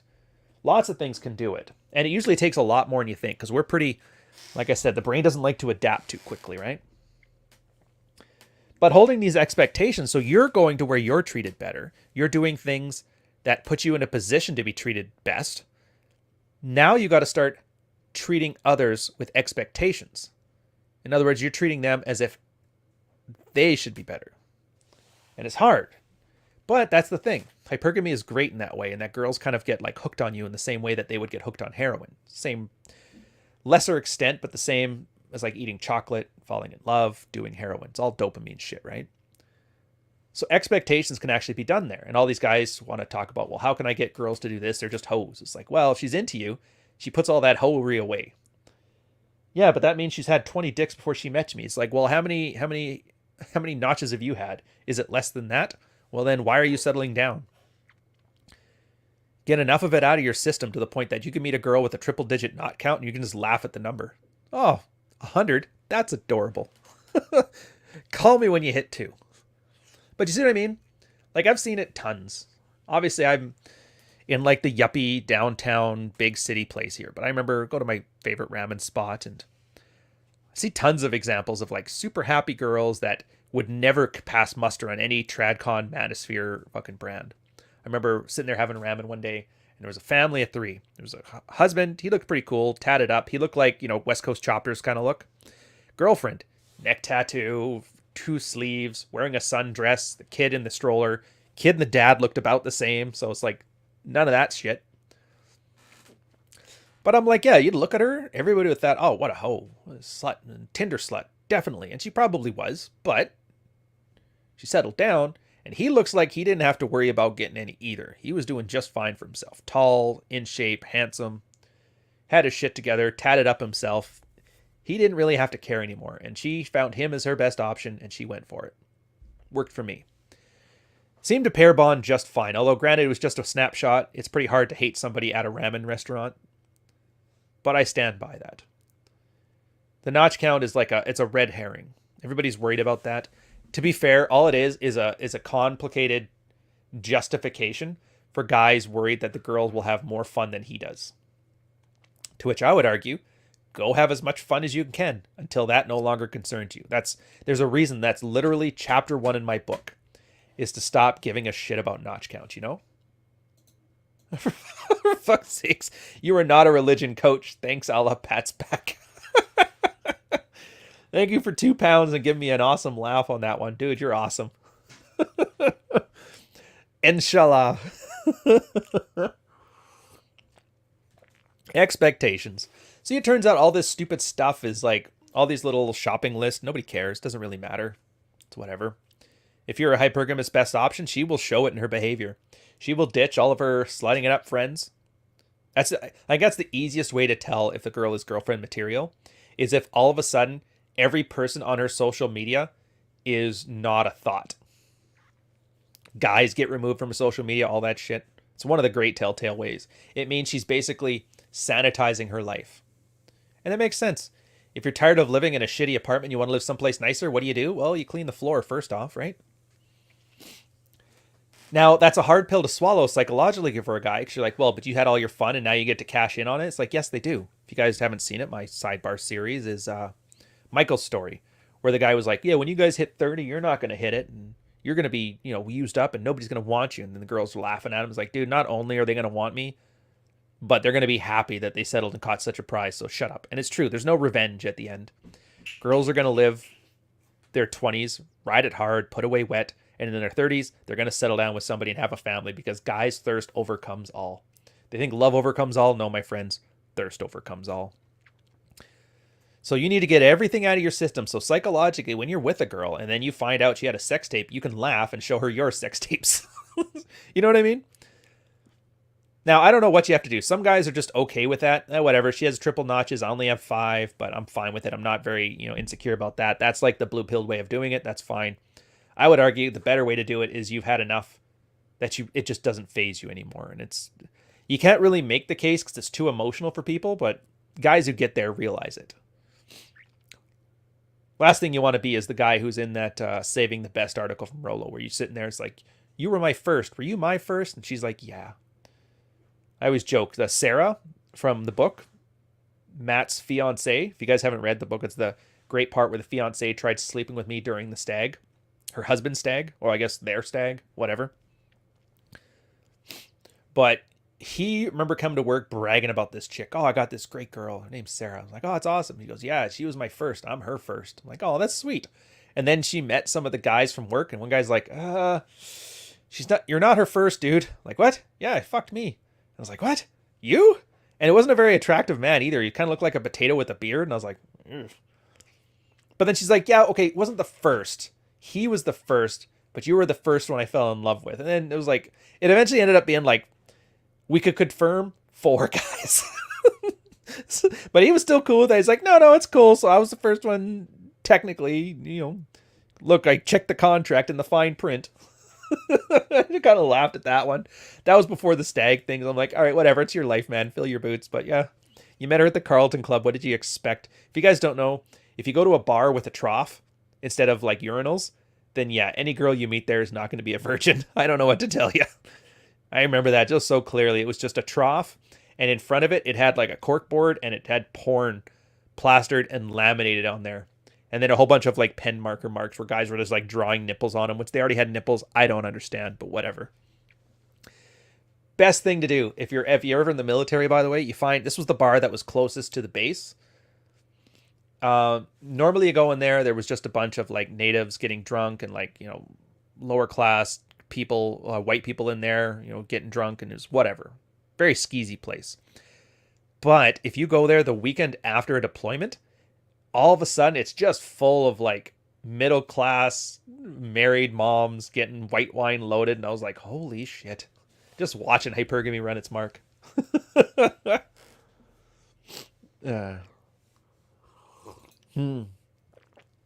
Yep. Half cringe, half success. Either way, it's all a good learning experience, right? I fucked up so you don't have to. I succeeded so you can too. Ooh, I like that. I should make that a saying.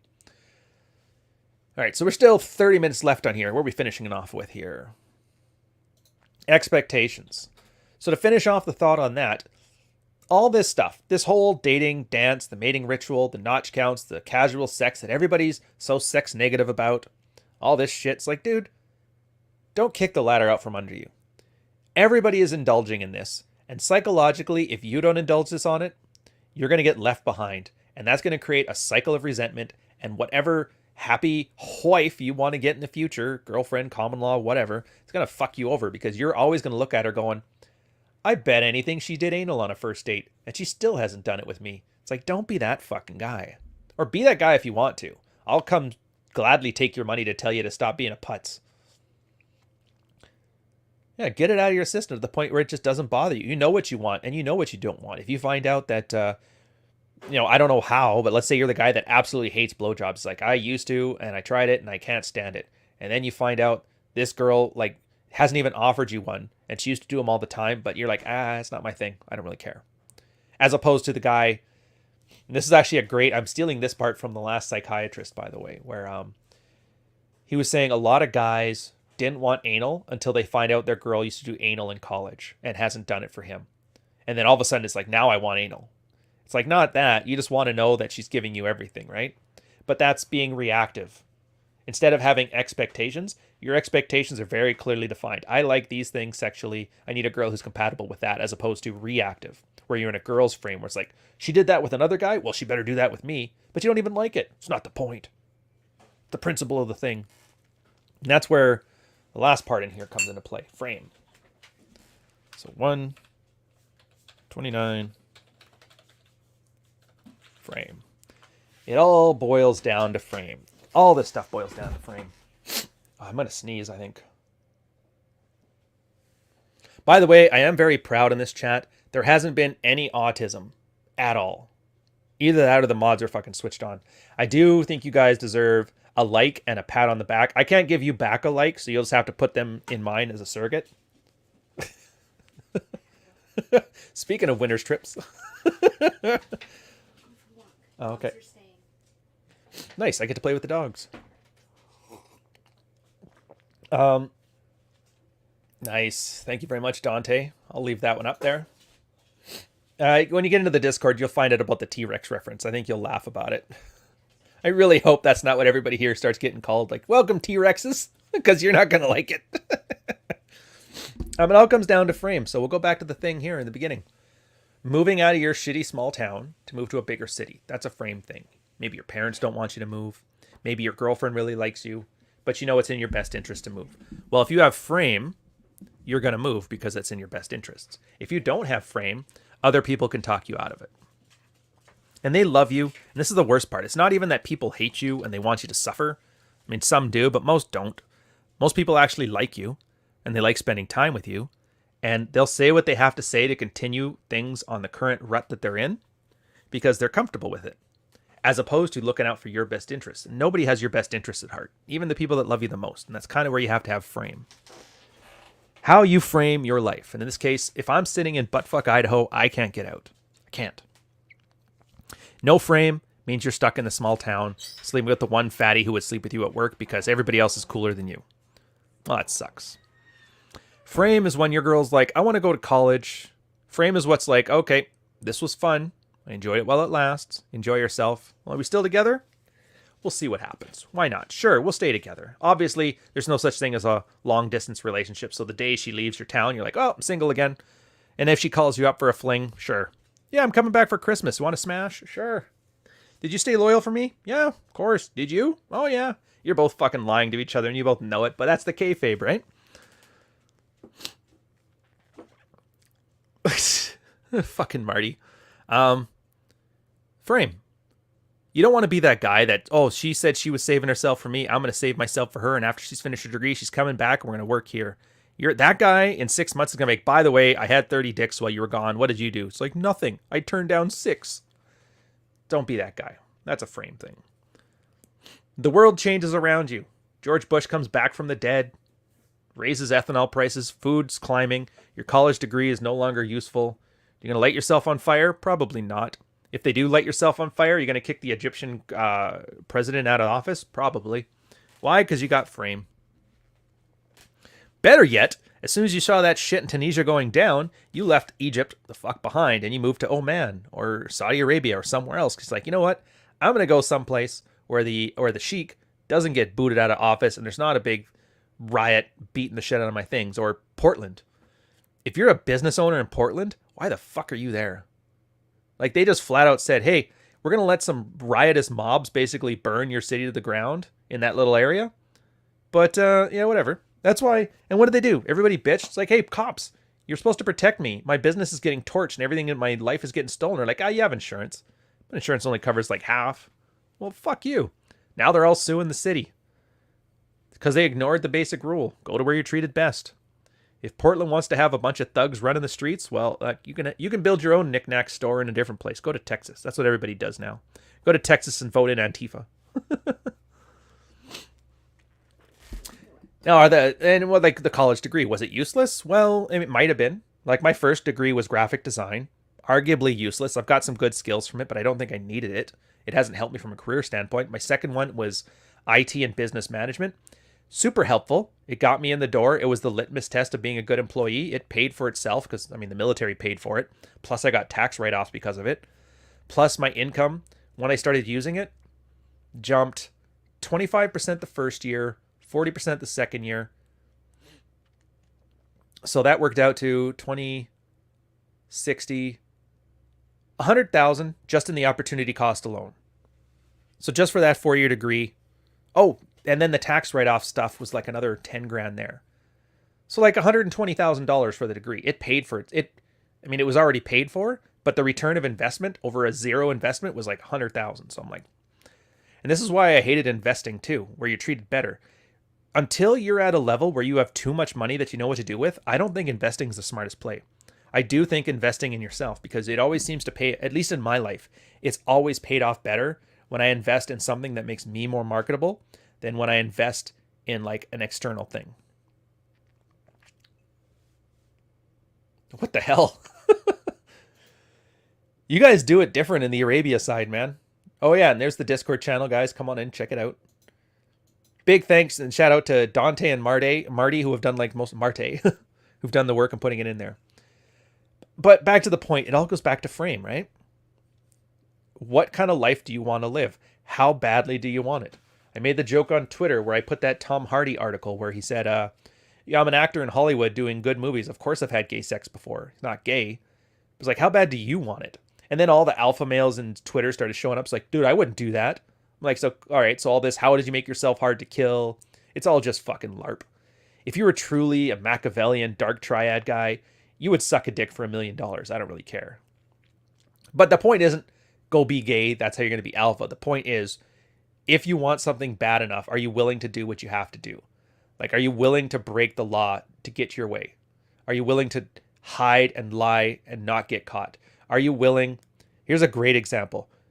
Most guys who break the law and do something really clever have to tell somebody. They're like, look at how clever I am. Look at this shit I did, which is basically a confession. Are you willing to do some illegal shit, not get caught, to succeed in your life, and then shut the fuck up about it? If you're not willing to do that, then you're not red-pilled. I'm not saying you have to. I'm saying you have to be capable of doing it.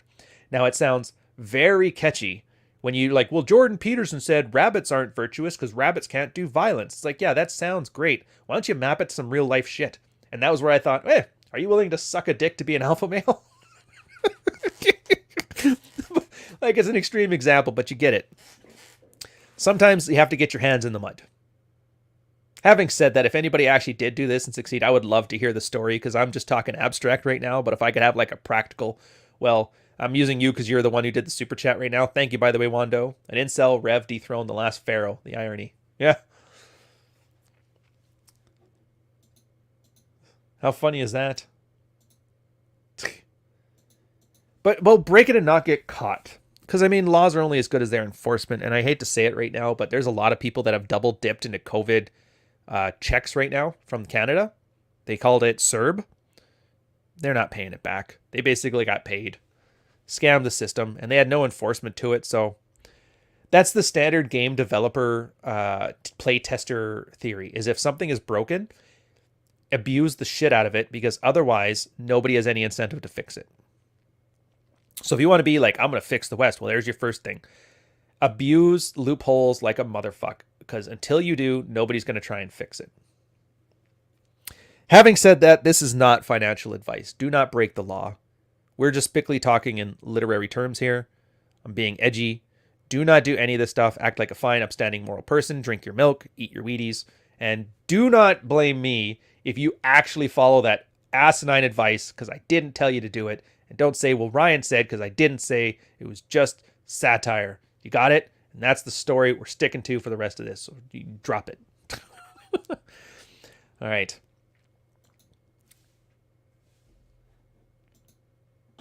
Just a drop in the water, though. It's not going to make anyone wealthy. Well, how wealthy do you need to be? Remember when I was talking before about the guy who worked hard, built his fortune, ignored his kids, his wife leaves him anyway, takes half of that fortune. He could have worked half as hard and still been where he is today. How wealthy do you want to get? That's a question nobody seems to ask. Everybody just likes saying more. How wealthy do you want to be? Well, I want more. Well, how much more? I don't know. More. Right? I think I agree with that with Carl. He likes it because for him it's just like fun tokens. He doesn't need any more money. He could retire tomorrow if he wanted to, but he just doesn't because he likes the idea of earning more. Hopefully it's worth it to you, right? Oh, dear God.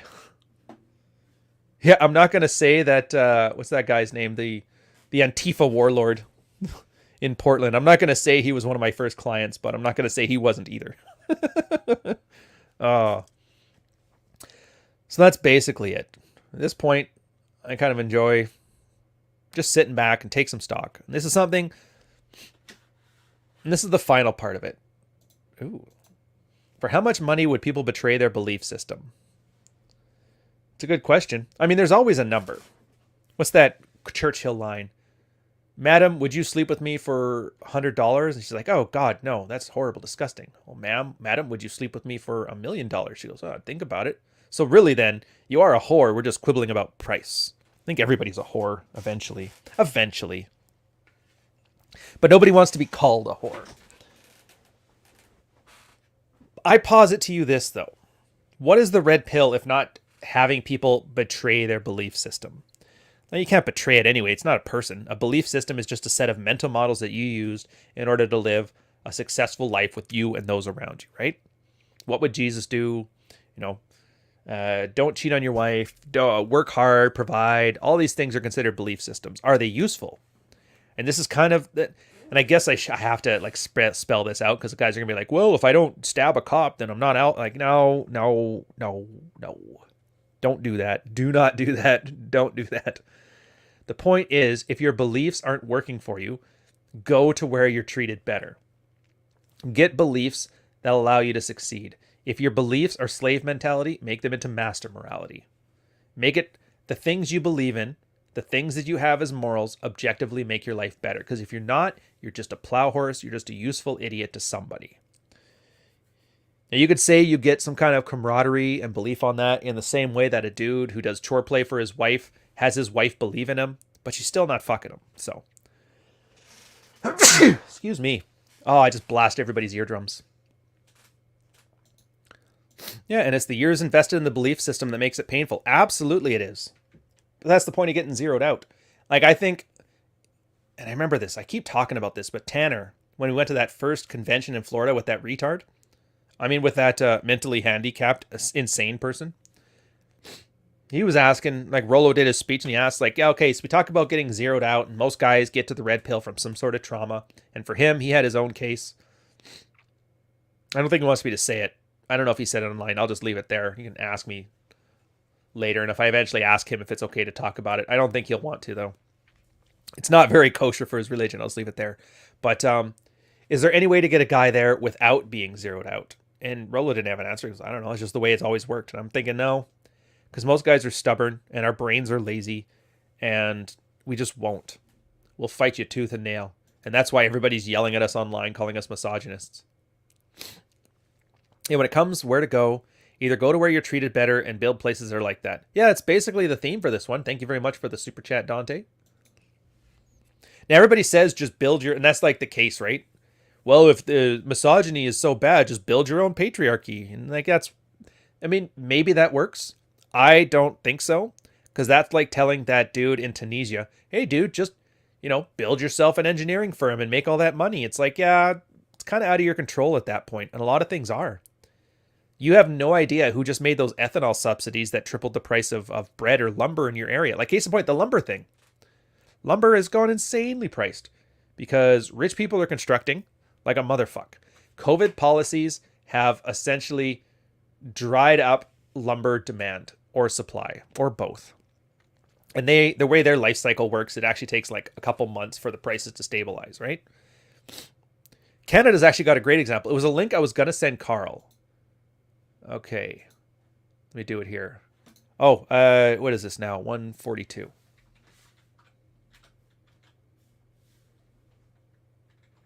Oops. The final pause where I put on the final topic. 00. Let me put up the link here. Share screen. A Brave tab. Canada's housing market is out of control. There you go. We have it. Or where's the thing? Can you guys see it yet? No, you can't. No, let's put it better than that. Yeah. Actually, I guess you don't even need to see me. Fuck it. This is from Jacobin. It's a Canadian publication. I don't know if you guys know about it. It doesn't really matter. House prices and rents in Canada are skyrocketing. There's only one... Yeah, whatever. Releasing people from a dependence on a rigged market. Like, that argument's 20 years too late. So here's what's happening. In Canadian cities, Chinese money is coming in because Chinese are worried about losing their money because, the Communist Party puts a lock on things. They basically, a risk situation is they have to remove as much money as they can from the Chinese economy, put it in other economies, so worst case scenario, they can expat and still have money. Yeah, Adam, like, I'm not disagreeing with you on that one either. Like, I'm not arguing with you on this. There's kind of bigger factors at work here, though. And I'm using the housing price here as opposed to lumber because I'm actually a little more familiar with this one, being how I've accidentally become a millionaire with real estate. So Asian money is flooding the Canadian market. It turns out there's like, what is it? Macau? I think it's Macau. That's like a giant gambling area there, which it's the fun fact. It's like how Chinese launder their money out of the communist China. They buy Canadian real estate because they just want to sit their money on there. And there's like, for the Asian communities, real estate is huge. If you don't believe me, 4 is a lucky number in Chinese culture. Find places that are on street numbers with 4 and floors that are the fourth floor, and you'll notice they actually get a premium in price because of this. Now, this creates a housing glut where there's not enough housing for the local people. Add to that, there's a great video by Pierre Poilievre where he talks about the economic reasons why Canadian policy of like dumping money into the economy because of COVID and restricting the supply or the ability for people to get houses because of monetary policy, it causes a 42% increase in housing prices over the past 12 months, which that's not even a bubble. A bubble doesn't go that fast. You're not going to be able to out alpha that. You're not going to be able to build your own family and trad dream on that. You're just not. You can, I mean, a lot of people say, oh, fuck it, just earn a bunch of money, you can afford it, which is true. Some people will, but a lot of people won't. So I'd rather give a much more holistic response, because if you're not a guy who can make, enough to pay for Vancouver homes, because what's the average home price and the average income in Vancouver proper, it would take 80% of your gross income to afford to own in Vancouver. And that's assuming you can make the down payment of 20%. So it's a physical impossibility. So go to where you're treated better. Maybe that means going to buttfuck Saskatchewan. But then again, Saskatchewan doesn't have a big population. Go there for game? No, there's bigger markets. There's places in the States. There's places in Europe. There's places in Mexico. The whole Eastern Bloc, and this is what Nomad Capitalist talks about, where he talks about former Soviet states actually have some pretty nice quality of life down there. Turns out they aren't the same Soviet shithole that we remember in the 1980s. No, they've built up and they're pretty nice. They got great internet. I think, what is it, the Tates brag about how awesome Romania is? And other than the mafia down there, I'm sure it is. Probably is great. Croatia, had a wonderful time there. I would love to live there. Great infrastructure. And why is this stuff happening? Well, I mean, yeah, and that's the other thing. During COVID, they thought sales would go down. They went up like 76%, which is crazy. In the States, I know there's a bunch of hedge funds that are essentially buying up all the real estate they can get so they can rent out single-family homes and shit like that. So there's just, in the same way that we have Asian money inflating the Canadian market, you guys have hedge funds inflating the American market. So yeah, you're basically being priced out of your own country, which, it sucks, and maybe you can fight it. Maybe you can capitalize it, sure. But sometimes you might just have to leave to go somewhere else. And if you're lucky, it's one state over, a block over, gentrify a different neighborhood. But never be afraid to unapologetically follow your own interest, right? Then there's always the possibility to just sit on it and wait for the market to crash, which, I mean, Bitcoin kind of showed us that. A lot of people, and it wasn't so much that I sat on it, I just didn't really get it. Like, it just seemed like a speculative bubble to me, which I guess I sat on it, whatever. Everybody's like, no, I'm going to wait for the dip. And it kept dipping and dipping and dipping all the way to 50 grand. And now it's at 40 grand? It'll probably be at 60 grand next year. Who knows?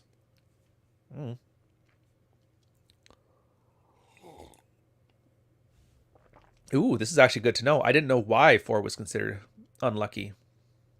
Oh, 4 was the unlucky number. Okay, that was the housing dip. Maybe it was 3 was the lucky number then. Oh, wait, that makes sense, actually, because I had a Hong Kong developer build my building, and none of our floors with 4 have on it. They've skipped them all. So we have like 40 floors in this building, but there's only like 20 because every number has 4 in it. That makes more sense.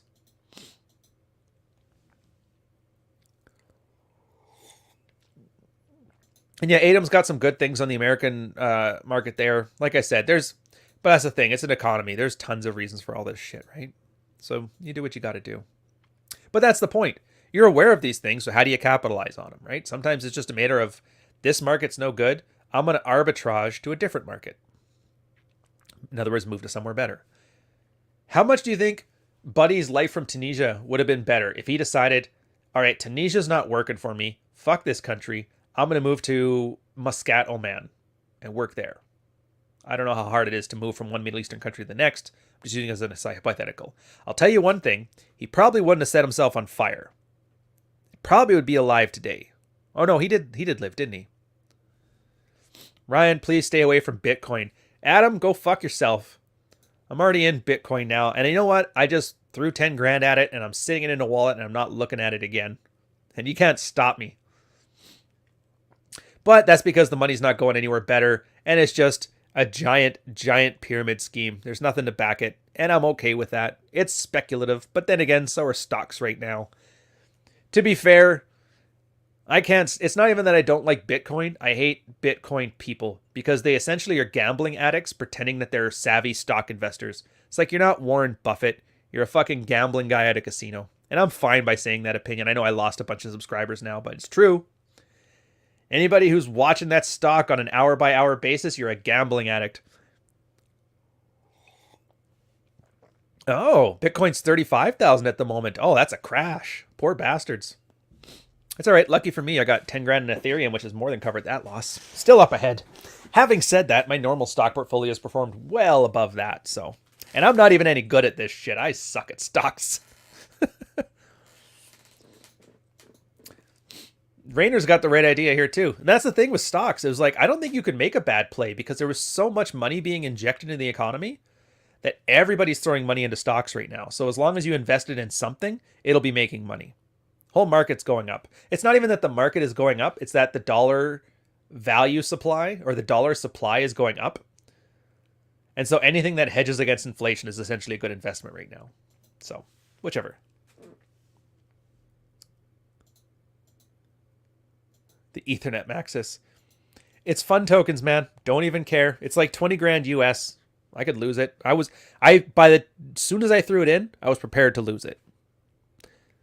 If I didn't want to have to worry about it, it's like the same as investing in gambling. If you're afraid to lose it, you shouldn't be putting it in there. So I don't really care. It's fun. It's fun tokens for me. And then on the off chance it like goes to 100 grand like everybody's bragging about, it's like, it's great. Meanwhile, guys were putting like $200 into Bitcoin or bitching about it. It's like, oh my God, the stock has gotten, like, you got $200 in there. You go work at Starbucks and all this time you were spending on Bitcoin and make more money. Opportunity cost, brother. Well, that's not Bitcoin enthusiasts. That's just anybody. The buy low, sell high. Everybody's trying to buy low, but nobody knows where low is and nobody knows where high is. So it's all just guesswork. You got a little chart and you go on a down thing, but what if it keeps going down? What if it keeps going up? Like I said, there's a reason I call it a gambling simulator. It's basically loot crates. Actually, no, it's basically loot crates because I can't think of many people who have sold Bitcoin for cash. Everybody always brags about it, but whatever. Yeah, see, I had a feeling they wouldn't be able to move to those without a Guardian contract. I had a feeling. Most countries have like pretty harsh immigration law. But hypothetically, that's the point, right? And everybody bitches about the liberals and the progressives, but you got to admit the amount of freedoms we have on some of this stuff that matters. Like in the States, 10% of Canadians expatriate. Imagine that. 1 out of every 10 Canadians doesn't live in Canada. We actually have a big issue right now where the former leader of the Conservative Party was running for prime minister. And it became a scandal in that he had dual citizenship with the States. And they're like, how the fuck are you going to run the country when you're not even a full Canadian citizen? And he goes, and here's the thing. This is the part that makes me laugh. He knows how valuable it is. He goes, I tell you what, if the party wins, then I'll rescind my American citizenship. So he wasn't even going to give it up until he won, which he didn't win. So it's probably good that he did. I think he's like he's not a Mormon, but he's something like that. He's got like 6 kids at home too. He's a big chipmunk looking man, but he's gone now. We got his new guy, O'Toole. Not that it matters. The former leader of the Liberal Party, Ignatieff, has lived in London more than he's lived in Canada. He ended up losing on that one too. I guess we finally were like, you know what? You at least have to fucking live here to run the country. We're not willing to go that far. And he's like, all right, fine. What did he do? He moved back to Oxford. Like, fucking asshole. Go to where you're treated better, man. I hate to say it. Like, I can joke around about these guys with dual citizenships making tons of money and then trying to run the country into the ground because they're not even invested in it. They got no skin in the game. But I'll look at it this way. They're doing really well for themselves. Do you want to bitch about how it's not fair and you have to be, in it to win it? You have to be a full Canadian citizen, or like you're watching people succeed. It's no different than watching somebody who had Bitcoin at $1,000 and now it's at 35,000 laughing his ass off, right? You're going to bitch about it. That's not fair. It's not attached to fiat, or just get in on it. Go to where you're treated better. Do the things that make you succeed. Yeah, if you have values that aren't helpful and they're just allowing you to sacrifice yourself but feel good about it, realize you're in a slave morality and you're absolutely ruining your life to feel better about yourself. And as I always say, your feelings are bad and you should feel bad for having them. So on that, I'm going to leave the episode there. I figure we end it with a good little bit of ragging on Bitcoin. Maybe that's what I'll call it. Screw Bitcoin is the last chapter. Because that always gets engagement, because guys are going to come in here and bitch about my takes on Bitcoin, which is fine. Heck, they might even be right and correct me on it. If it's something that I can use, I'll use it. And if it's something I can't use, thank you for the engagement. BTC sucks. So do you. I like that. That's a very catchy title. Anyways, hope you guys like this Red Morning. In half an hour, Rule Zero is going to be here. I don't know. It's a grab bag. I have no idea who's showing up, when they're showing up, if they're showing up. I like full on walked into this unexpecting that I'm going to be doing Rule Zero solo like I did Red Morning. 4 hours of straight podcasting. The topic for that one is the gender war and how we've already lost. You're going to love it. I guess I'll see you then. Oh, yeah, I should probably... You know what? Thank you, Dante. I got to plug the second channel. So if you guys don't know, I have a second channel. The second channel is a way more casual version of this stuff. It's just, gaming, fucking around, guys talking about this stuff in a more casual environment. So come on in, check it out.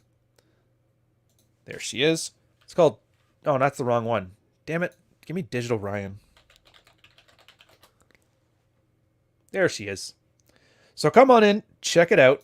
Like I said, we have 3 streams a week, Monday, Wednesday, Friday, 10 till noon Eastern Standard. We're on that first push to monetization. We're halfway to the 1,000 subscribers. We got all the view time. It's going to be pretty awesome. Don't take it too seriously. Again, that's where the T-Rex memes comes on, and I like it. It's also Patreon, but you guys should already know about Patreon. If you don't, it's in the description. Come check it out. If you don't like it, that's fine. I don't charge till the end of the month for that one, so you come in, see if the place is for you, see if it provides appropriate value, then do it. I'm telling you right now, I've had a big issue on it. There used to be a 3rd tier for group consulting. That's been closed for like a year, but I keep getting people telling me, like, when do I get it? I've signed up for it, and I don't know how people are doing it, but do not sign up for the 3rd tier. When it says sold out, when it says not accepting, when it says empty, just fucking trust me, okay? Oh, nice. Anyways, we're leaving it with that comment and me. So enjoy, you guys. We'll see you in half an hour. Cheers.